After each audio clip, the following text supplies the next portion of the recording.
What is Telltale Games? Man, that's difficult.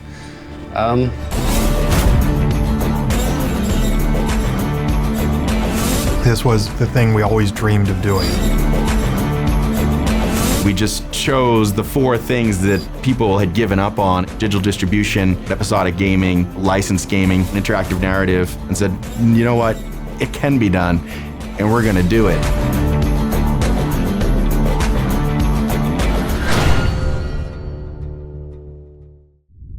Do you know who I am?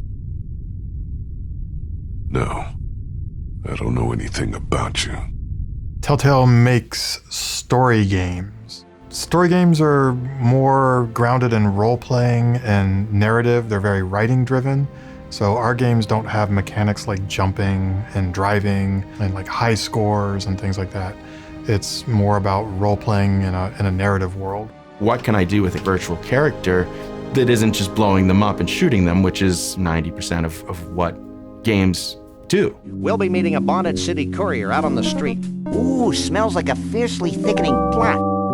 A lot of what we do was born out of adventure games, from text adventures like Infocom games, point-and-click adventures from our LucasArts days, more pure graphic adventures like Myst and games like that. Like all of those games had really compelling stories that were told in really interesting ways. We've kind of turned it into our own thing at this point. Games and I have had a love-hate relationship. As a kid, I played a lot of games. I remember loving when I won at Tecmo Bowl and hating when I lost.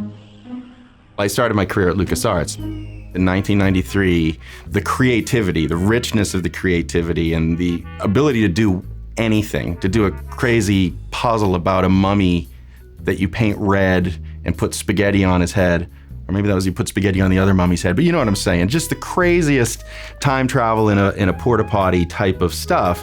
You know, that was cool. Steve Purcell was the creator of Sam & Max, and he was at LucasArts, and he had this comic that he had done. It wasn't huge, but he had done some copies of the comic, and he was always pitching it around, and he was up to kind of be a creator for something. He said, let's do Sam & Max, and they said, sure, let's do Sam & Max.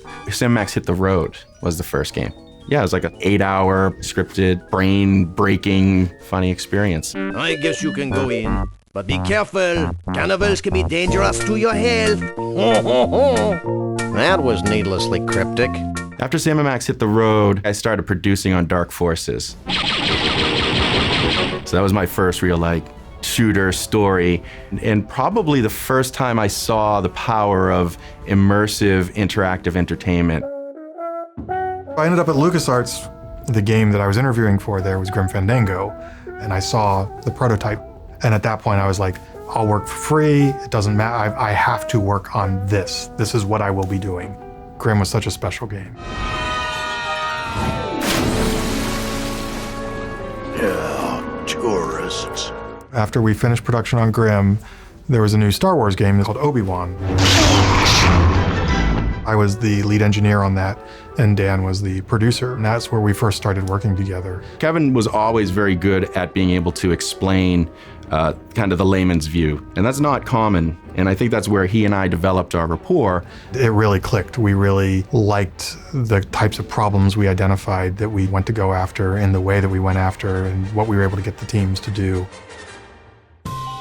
In 2000, everybody was thinking, how are we going to get to digital distribution? And once we're at digital, you know, what does episodic look like in that model? Episodic was, how do you bring something to a smaller audience and keep it relevant? We always felt like story was the key to keep people engaged over 5 or 6 months, you know, like comic books and television series. Digital distribution would give you the freedom to own your own publishing. Episodic would allow you to retain customers over time. And narrative was a way to kind of exploit that. And by telling a story over time, you could really make episodic work. We were looking into it for Sam & Max Freelance Police Project. Holy bouncing Buddha, Max. We're in 3D. It's been done. When LucasArts made the decision to say it's all about Star Wars and Indiana Jones, Sam & Max was kind of the baby that got lost in the bathwater. It was a well-run production, but it was just a shift in strategy that adventure games didn't fit into anymore. Why won't you just die? Sam & Max Freelance Police never came out. That was kind of the final project at Lucas that I was really invested in, so when that didn't finish, it left all of us kind of a little empty. We had done like the first episode and had the first episode in the can, and we had a few other episodes built, and that's when they decided to stop the Sam and Max project altogether. And I still remember because they had a meeting of the higher-ups at LucasArts, and they brought a grad student from Kellogg. They said, this guy's going to explain to you the digital games business. And he got up there and laid out why it was a waste of time and everything else. And that was probably the moment I said, okay, I'm done with this. You know, it's time to go out and make it happen. And Kevin was ready. Dan and I had been working together for a long time, and I had been at LucasArts for almost 9 years at that point. And we both really love stories. We really love the writing. We really love the humor, and we wanted to keep making those kind of games. When I heard they were going to make a company, they didn't need to say anything else. I was in. With that, we kicked off Telltale. And so we're going to build Telltale from the ground up to distribute digitally and to build episodic content and to be about narrative and be about storytelling. Kevin and Troy called me on the phone and said, hey, Dan, we got this great place. You got to come down and see it. You're going to love it. I don't know why they said that. It was directly across the street from the dump. To the left was the sewage plant, and then there was the prison was across the way.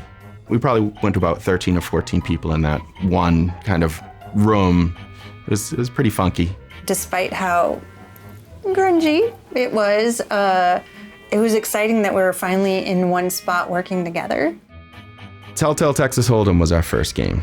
We were thinking about what the games needed to be to do narrative. We wanted to get some technology up and running. It was important that we get some art on screen. Poker was really big on television at the time, and we were like, yeah, and we like playing poker. Like, it's a social game. Stories get told around a poker table, so we'll do like a story game with a poker context. Interesting.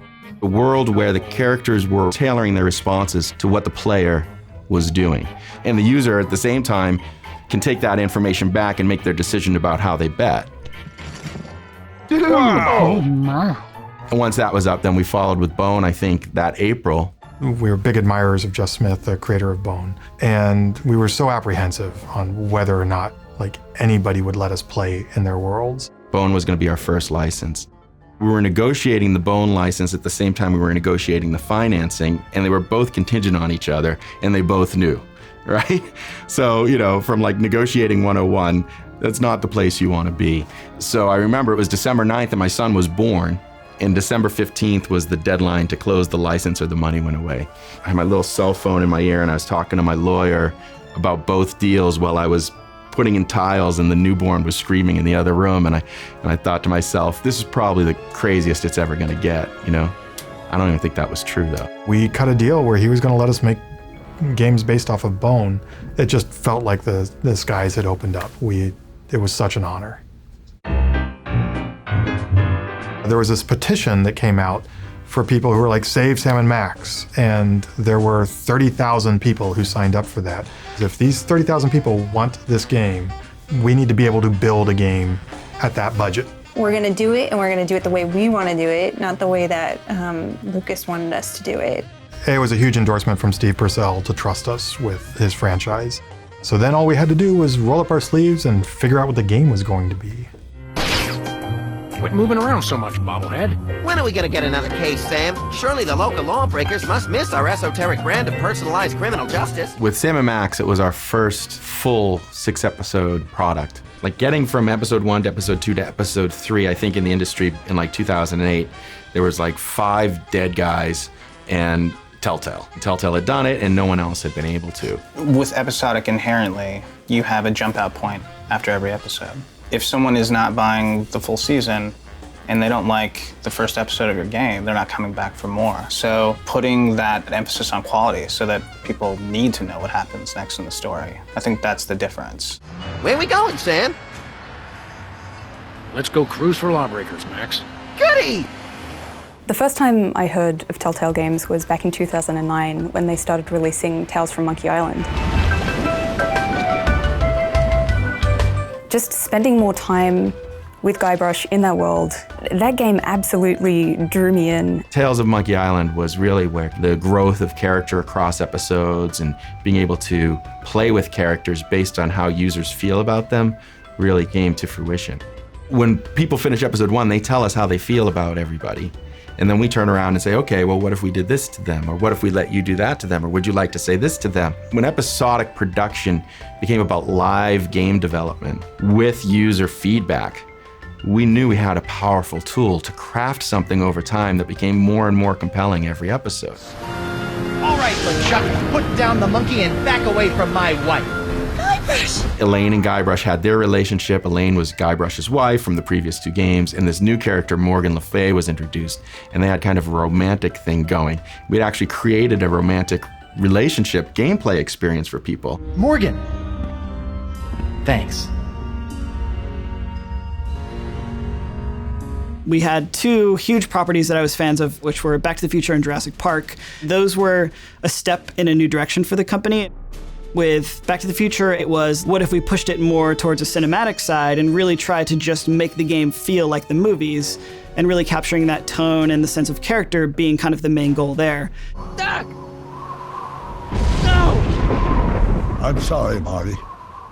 I was kind of the resident fan nerd on the project. I was the guy who got to have fights all the time about, would this feel like it belonged in the Back to the Future films? With Jurassic Park, it was, how about action scenes? That's the thing we never really did in Telltale Games before. I wonder if we can push our engine in that direction.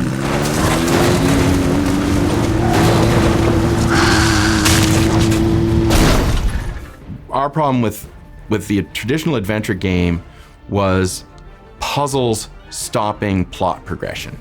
The goal wasn't to save the world anymore, it was to get a rope to tie onto the banana, to throw into the gutter, to go down and unlock the door to get the videotape. And there was that disconnect. And we were doing a thing at the time, we were calling it the zombie prototype. I'm in a space, things are gonna happen. If I don't act quickly, if I don't think on my feet, I'm going to die.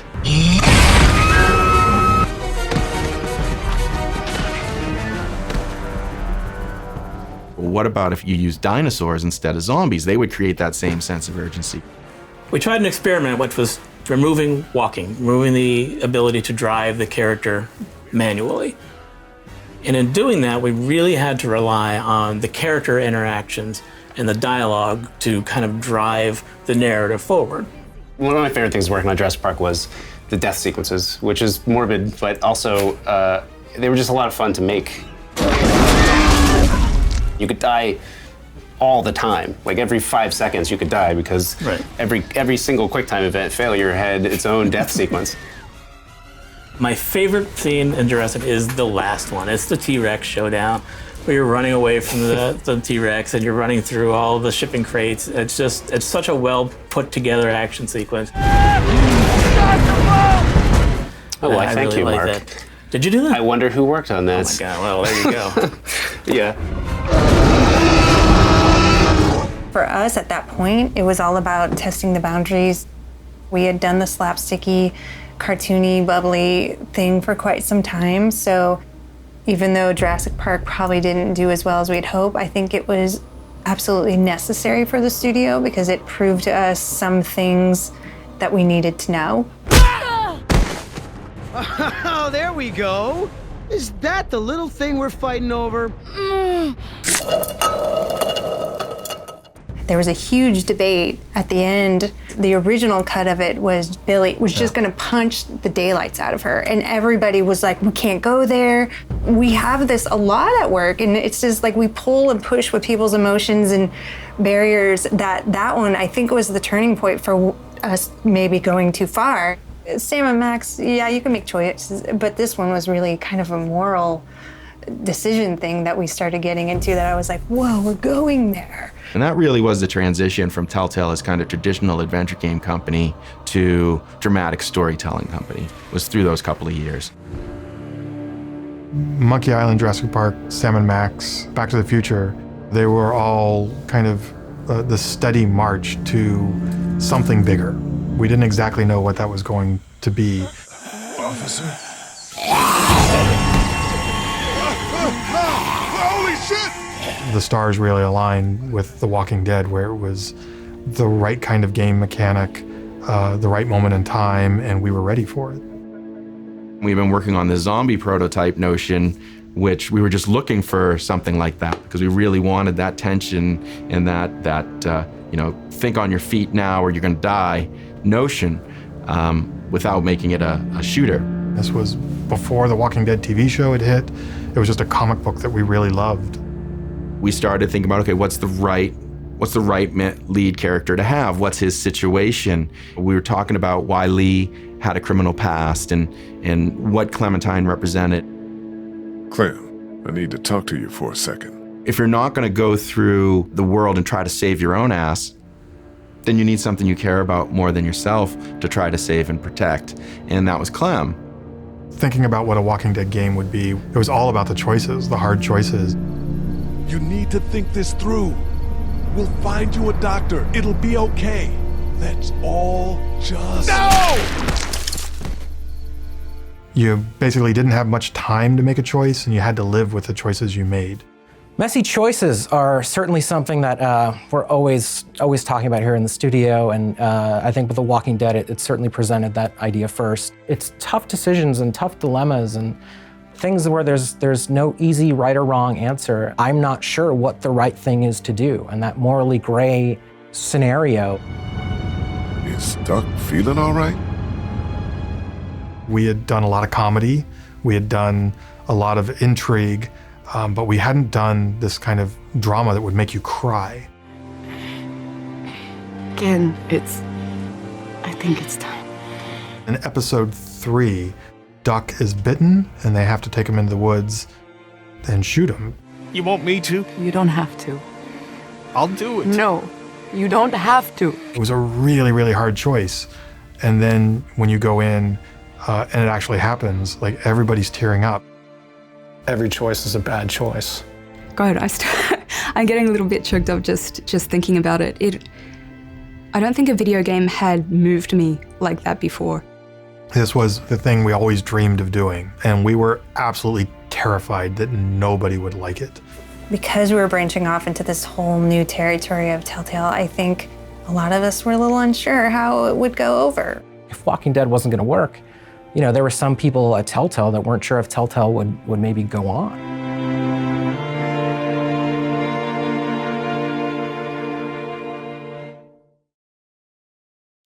I had a bunch of people over to my apartment.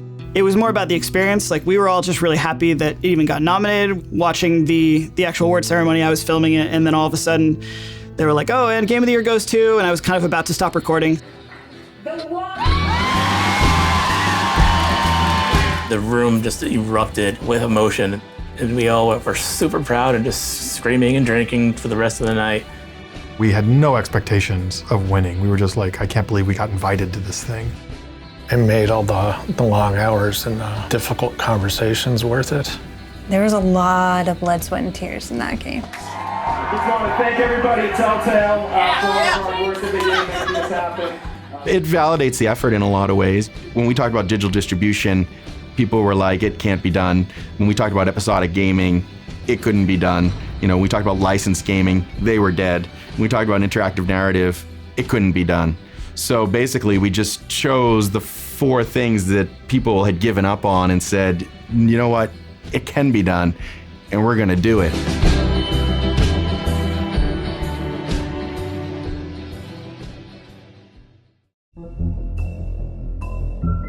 You see those debates on the forums all the time. Oh, it's not a game, and it's kind of got this negativity attached to it. It doesn't matter if it's a game or not. It's entertainment, Is right? it engaging? Is it evocative? Is it fun? I don't know. I mean, I don't even really think about like the definition of a game. Like, I don't even that's just a weird conversation to have. Like, we fall in this weird gray area, but I mean, who cares? I think that there's a huge amount of space in games for all kinds of games, and narratively driven games that maybe some people feel more like a choose your own adventure novel than a video game. I mean, I get where that's coming from, but mechanically there are things that are gameplay in there. I think it's ridiculous to limit what's possible from an interactive perspective. Why strictly define something so young with so many opportunities to do new things? That just limits progress, it just limits innovation. It stops people from going for it. It makes me even prouder that people don't know what to make of it, but they like it, or they love it, but they feel it. They feel a real emotional connection to it, that's a good thing.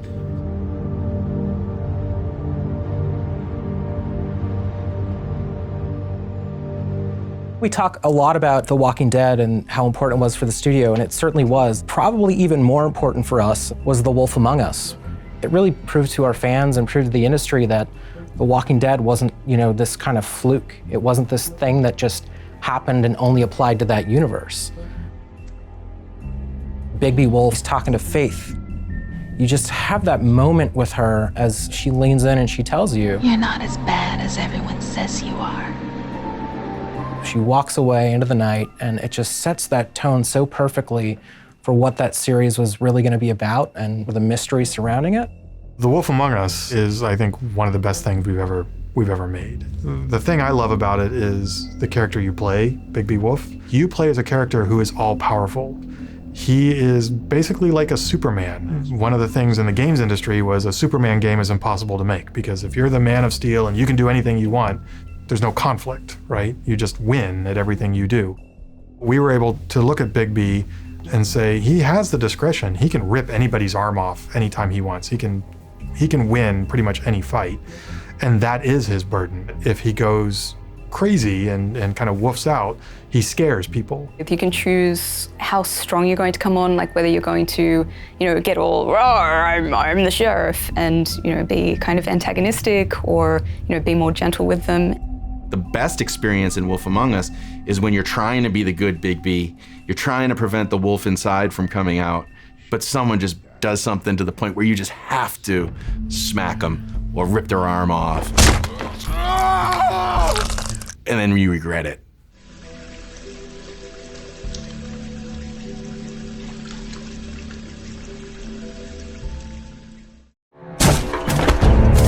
We need to get back to camp! When we announced it, it was all the same headline of course Telltale is doing an episodic game based on Game of Thrones. That makes so much sense. It's perfect for their format. We were huge fans of the HBO series. We're kind of speaking the same language as HBO, and that language is cinema, but we're playable.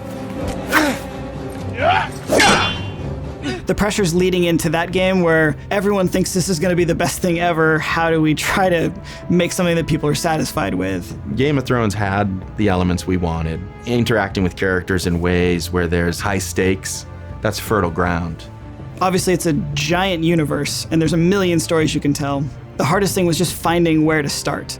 The entire story for Game of Thrones is new. We basically went from one sentence in the books that mentions this family, the Forresters, and we figured we'd build off that. One of the things that Telltale's Game of Thrones series did really well was setting up all of the different perspectives in that world. It's something that we hadn't really done before, but something that is very much part and parcel of the TV show. You have all of these different players in different regions sort of working on their own political machinations and things that they're doing in the fight for the Iron Throne.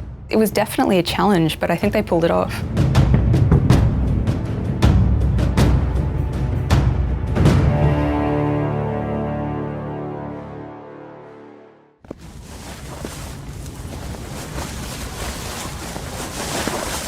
Borderlands 2, we were all playing around the office. We're all such huge fans of that franchise, and we know a lot of those guys at Gearbox. We started talking about, hey, we love this story, we love this universe. Why don't we try and do something together? Please, August, please help me. Help me. You are.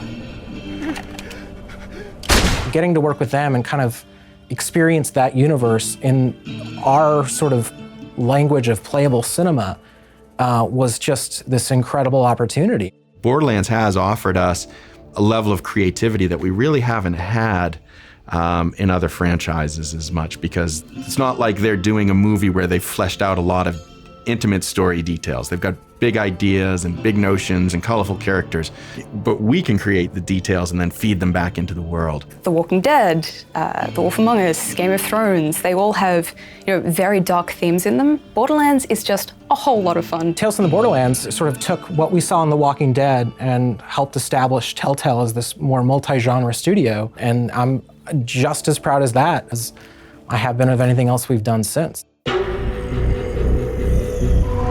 Trying to take Minecraft and create a user-generated story experience in it, we can do anything we want. Where do we start? The only thing we kind of have to go on is its logic and its incredible fan base that kind of made Minecraft what it is. There are stories in Minecraft, but they're not in the game. They're in the people who play the game. Your experience of playing on a server with your friends, reading online, and sharing everything about Minecraft is where the narrative is. What's it like to get together with a group of your friends and do interesting stuff in the Minecraft universe?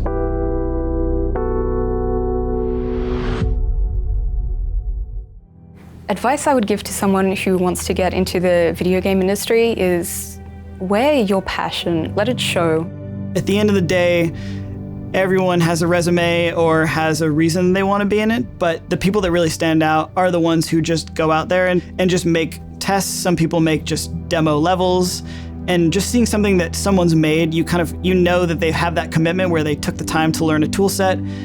Focus on what you're gonna do, know what you're gonna do, know why, know who the audience is, and stick to your guns once you're there, and then measure your success along the way.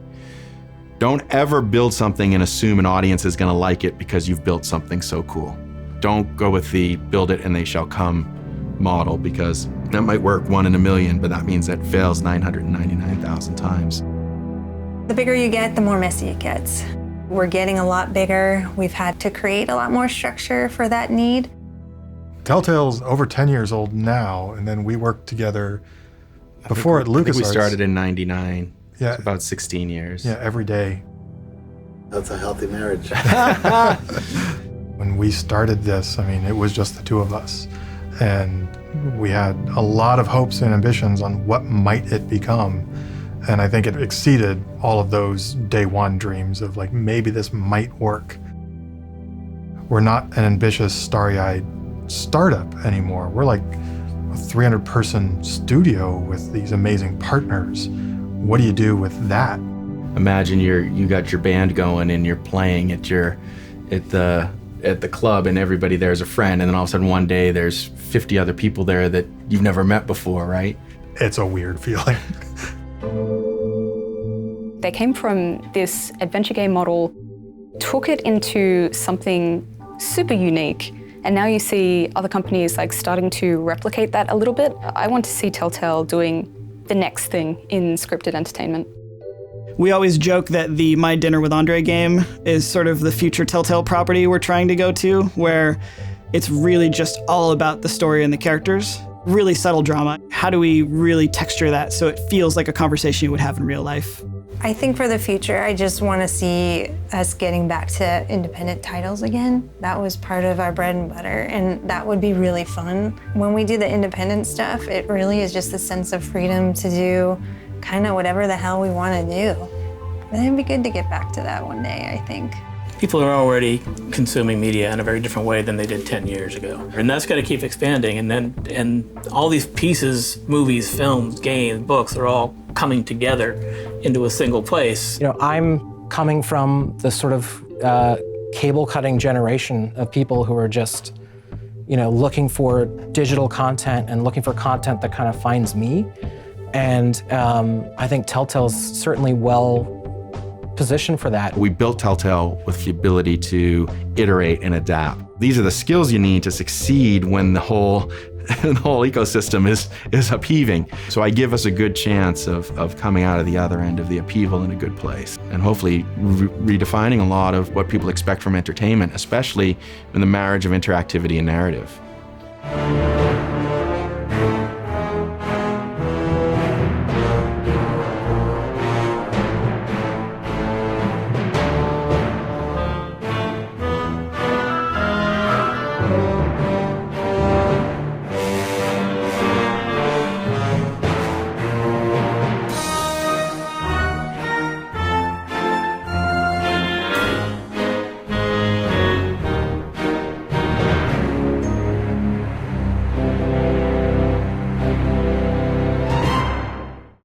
we're doing now, and back then, you believed that was as good as it could ever get.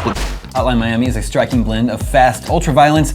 They stole my big wheel from here one day, man. Kind of both. I love the exclusive sneaker. I love... You know what I'm saying? Because sometimes you gotta take a fall to win bigger. I gotta make a holla holla every album. That's not who I am. I'm an artist.